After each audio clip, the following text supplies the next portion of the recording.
टिममा Mobil change गर्नुभएको बस्दा बस्दा दिक्कै लाग्यो भने है guys, welcome back to my mini vlog. अनि आज चाहिँ म जाँदैछु हो स्कुटीको मोबिल चेन्ज स्टार्ट गरेर म चाहिँ लागेँ सोरुममा गएको। मान्छेहरू चाहिँ भिड रहेछ, तर पनि मेरो पाल चाहिँ छिटायो। अनि मेरोमा भएको मोबिल अङ्कलले सबै निकालिदिनु भयो। मोबिल हाल्ने काम पनि भयो। अनि पेमेन्ट गरेर म चाहिँ आएँ घरतिर। अगाडि आएर यस्तो हेरेको, अनि आजको वेदर चाहिँ यस्तो रहेछ, दुम्म छ है गाइस। हेर्नु न साथीहरू, यो कपाल के भयो के, नुहाउने बित्तिकै यस्तो हुन्छ नि, सिधा तरिकाको आउँछ क्या।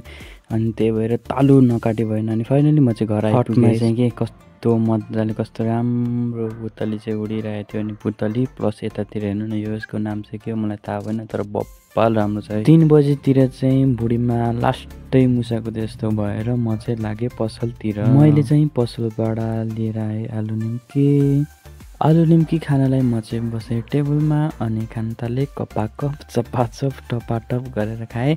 अनि यसको स्वाद चाहिँ बप्पालै थियो। परै पिरो पनि बप्पाल हालिदिनु भएछ भैयाजीले होइन। अनि बप्पालै हो। Thank you very much. फेरि भेट होला नेक्स्ट भिडियोमा।